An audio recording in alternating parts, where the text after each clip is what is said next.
ஜோதிடத்தின் பரிணாம வளர்ச்சி ஏஎல்பி ஜோதிடம். இதை படிங்க, உங்க வாழ்க்கை உங்க கையில. அனைவருக்கும் வணக்கம். ஏஎல்பி அஸ்ட்ராலஜர் டாக்டர் சாந்தி தேவி ராஜேஷ்குமார். இந்த நாள் இனிய நாளாக அமைய வாழ்த்துக்கள். நம்ம சுயம்பர பார்வதி ஹோமத்தை பற்றி தாங்க இன்னைக்கு இந்த பதிவு பார்க்க போகிறோம். என்னென்னா சுயம்பர கலா பார்வதி ஹோமம் மட்டும் கிடையாது, கந்தர்வ ராஜ ஹோமம் அப்படிங்கிறதையும் பார்க்க போகிறோம்.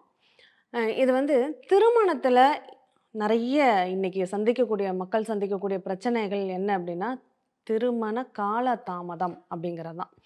உரிய வயது வந்தும் திருமணம் ஆகலை அப்படிங்கிற ஒரு சூழ்நிலை நிறைய பேருக்கு இன்னைக்கு இருக்குது. அது அவங்களா ஒரு பேட்டர்னை வந்து கொண்டு வந்துட்டாங்க. லைஃப்பில் செட்டில் ஆகிட்டு தான் கல்யாணம் பண்ணிக்கணும் அப்படிங்கிற மாதிரி. அதற்கு ஜாதகமும் துணை போகிறதுனால தான் சில தாமதங்கள் அப்படிங்கிறதே நடக்குது. அப்போது நம்ம ஜாதகத்தில் பொதுவாக எல்லாருக்கும் தெரிஞ்ச விஷயம் என்ன? செவ்வாய் தோஷம் இருக்கா, ராகியது தோஷம் இருக்கா, களத்திர தோஷம் இருக்கா, காலசர்ப தோஷம் இருக்கா, அல்லது மூல நட்சத்திரத்தில் பிறந்திருக்காங்களா, ஆயிலிய நட்சத்திரத்தில் பிறந்திருக்காங்களா, விசாகம நட்சத்திரமா, கேட்டை நட்சத்திரமா, இதெல்லாம் திருமணத்தை தள்ளி வைக்கக்கூடிய நிகழ்வுகள் அப்படின்னு ஒரு ஒரு நம்பிக்கையில் இருக்கிறோம் அப்படின்னு வச்சுக்கோங்களேன். ஆனால் இதெல்லாம் உண்மையா அப்படின்னா, அங்கே ஒரு பெரிய கேள்விக்குறி இருக்குது. அதாவது நமக்கு தெரியாத காரணங்களுக்கு இது மட்டுமே காரணம் அப்படிங்கிற மாதிரி நம்ம ஃபிக்ஸ் பண்ணிட்டோம். நம்ம மைண்டு வந்து அப்படி ஃபிக்ஸ் பண்ணிட்டோம். ஆனால் அது உண்மையான நிகழ்வு என்னென்னா, ஒவ்வொரு அட்சய லக்னம் மாறும்போதும் அந்த திருமணத்திற்கான சூழ்நிலை அப்படிங்கிறது மாறிக்கிட்டே தான் இருக்கும். ஒரு 10 வருடத்திற்கு ஒரு லக்னம் மாறுது. கரெக்டாக ஒரு 21 வயதுலேருந்து 30 வயதுங்கிறது தான் சரியான திருமணத்திற்கான ஒரு காலகட்டம். அது ஆணாக இருந்தாலும் பெண்ணாக இருந்தாலும் 21லேருந்து 30க்குள்ளே கல்யாணம் ஆயிடணும். அதுதான் அவங்களுக்கு திருமணம் நார்மலாக நடைபெறக்கூடிய ஒரு காலகட்டம், வயது அப்படின்னு சொல்லலாம். ஆனால் இந்த வயது தாண்டியும் நிறைய பேருக்கு திருமணம் நடக்கலை. அப்படிங்கிறப்ப தான் அதுக்கான காரண காரியங்களை ஆராயும் போது அங்கே அதுக்கான சூழ்நிலைகள் அங்கே ஜாதகத்தோடு பொருந்தி வருது.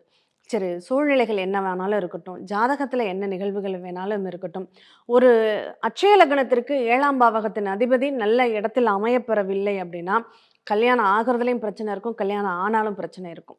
அப்போ இதனுடைய தாக்கத்திலிருந்து நம்ம எப்படி விடுபட முடியும் அப்படின்னா, இதற்காகவே இந்த அந்த காலத்திலேருந்து கணவன் மனைவிக்குள்ள பிரச்சனை, திருமணம் பிரச்சனை அப்படிங்கிறது வந்து அந்த காலத்திலேருந்தே இருக்குது. அது தேவர்களுக்கு கூட விதிவிலக்கு அல்ல அப்படின்னு தான் சொல்லுவாங்க. அப்போ அப்படிப்பட்ட அந்த ஈசனை வந்து பார்வதி தேவி அடையணும் அப்படிங்கிறதுக்காக தவம் இருந்த ஒரு மந்திரம் அப்படிங்கிறது தான் இந்த சுயம்பர கலா பார்வதி மந்திரம் அப்படின்னு சொல்கிறது. இந்த மந்திரத்தை நம்ம வந்து பாராயணம் பண்ணுறோம் அப்படின்னா, அந்த பெண்கள் வந்து இந்த மந்திரத்தை படிக்கிறதுனால அவங்களுக்கு நினைச்ச மாதிரியான ஒரு வாழ்க்கை துணை கண்டிப்பாக கிடைக்கும் அப்படின்னு சொல்லப்படுது. ஆனால் இன்னைக்கு எல்லாரும் சொல்ல முடியுதா? இன்னைக்கு உள்ள சூழ்நிலையில் அதுக்குன்னு நேரம் ஒதுக்க முடியுதானா? இல்லை. அப்போ என்னங்க பண்ண முடியும்? இப்போ இந்த ஹோமங்கள் தெரிஞ்சவங்க படிக்கிறாங்க, ஒரு இடத்துல ஹோமம் நடக்குது இந்த மந்திரத்தை சொல்லி அப்படின்னா, அந்த ஹோம யஜ்யங்களில் கலந்துக்கிட்டாலும் அதற்கான பலன் நம்மளை வந்து சேருமானா கட்டாயம் சேரும். அதுதான் சங்கல்பம் எடுத்துக்கிறது. சங்கல்பம்னா என்னங்க? அதாவது என்னுடைய பிரார்த்தனையை அங்கே இறைவன்கிட்ட இந்த நாள், இந்த நேரத்தில், இந்த கிழமையில், இந்த நட்சத்திரத்தில், இந்த திதியில், இந்த யோகத்தில், இந்த கரணத்தில் எனக்கு இந்த பிரார்த்தனைகள் அப்படிங்கிறத சொல்லி அந்த இறைவன்கிட்ட நம்ம வேண்டிக்கிறோம். அந்த வேண்டுதலுக்கு பேர் தான் சங்கல்பம் அப்படின்னு சொல்கிறது. அப்போ அந்த சங்கல்பத்தை எடுத்துக்கும் போது அந்த வேண்டுதல், அந்த ஹோமத்தினுடைய பூஜை நமக்கு பலன்களை தருது அப்படிங்கிறது தான் இதனுடைய தாற்பயம். அப்போது இந்த ஹோமம் வந்து எல்லா இடங்கள்லையும் நடக்குமா அப்படின்னா, சில பரிகாரத்திற்கேனே உள்ள கோயில்களில் குறிப்பிட்ட நாட்களில் அதை நடத்துவாங்க. ஆனால் நம்ம இந்த அட்சயலக்ன பத்ததி ஜோதிடத்தில் நம்ம புதுவுடை மூர்த்தி சார் என்ன பண்ணியிருக்காங்க, நம்ம அட்சயலக்ன பத்ததி ஜோதிடத்தை பார்ப்பவர்களும் பயனடைய வேணும். அது மக்கள் வந்து ஏன்னா திருமணம் சார்ந்த ஒரு நிகழ்வு தான் இந்த அட்சயலக்ன பத்ததி ஜோதிடம் உருவாகிறதுக்கு ஒரு அடித்தளமாக அமைந்தது அப்படின்னு சொல்லலாம். அதனால் அந்த திருமணத்திற்காக பாதிக்கப்பட்டவங்க அவங்களுக்காகன்னு நம்ம பிரத்யேகமாக ஒரு ஹோமம் பண்ணணும் அப்படிங்கிறதுக்காகவே ஒவ்வொரு இடத்துலையும் அந்த ஹோமங்கள் அப்படிங்கிறது நடைபெற்றுக்கிட்டு இருக்கு. நம்ம நிறைய சென்னையில், கோயம்புத்தூரில், கள்ளக்குறிச்சியிலன்னு வருடத்தில் ஒரு இடம் செலக்ட் பண்ணி அந்த ஹோமங்கள் நடத்திக்கிட்டு இருக்காங்க.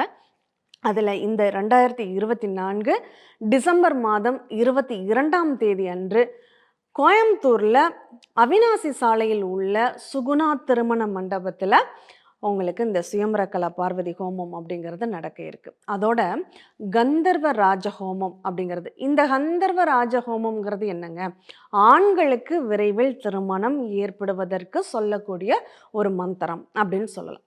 அப்போ இந்த ஆண்களுக்கு விரைவில் திருமணம் ஆகும்போது எப்போதுமே சுயம்பர பார்வதி ஹோமம்னா ஆண் பெண் இரண்டு பேருக்குமே நடத்துறது உண்டு.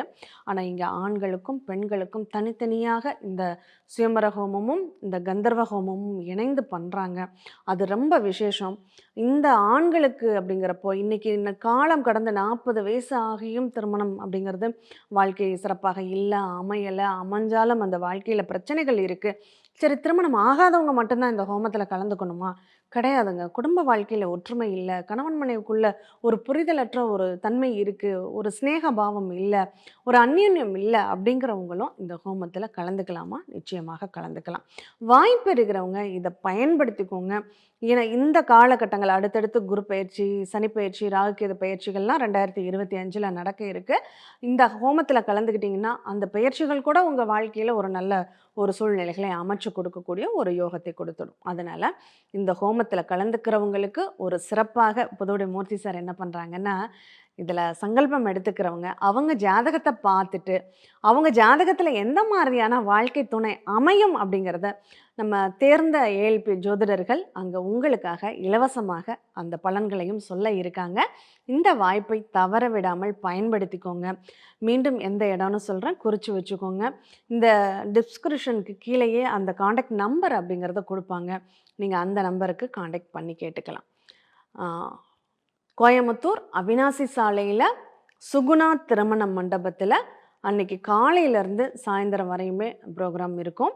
காலையில ஹோமத்துக்கு நீங்க வர்றோங்கிறவங்க முன்பதிவு கட்டாயம் பண்ணிக்கணும். முன்பதிவு செய்துக்கோங்க. கண்டிப்பா உங்களுடைய பிள்ளைகளின் வாழ்க்கை, நீங்க ஜாதகராகவே இருக்கீங்க அப்படின்னா, திருமணத்திற்காக காத்துக்கிட்டு இருக்கீங்கன்னா, உங்களுக்கு மனசுக்கேற்ற மன வாழ்க்கை அமைவதற்கு வாழ்த்துக்களையும் தெரிவிச்சுக்கிறோம். நாங்க வர்றோம். நீங்களும் வாங்க. உங்களுக்காக சேவை செய்ய நாங்க தயாராக இருக்கோம். நன்றி. சித்தர் பூமி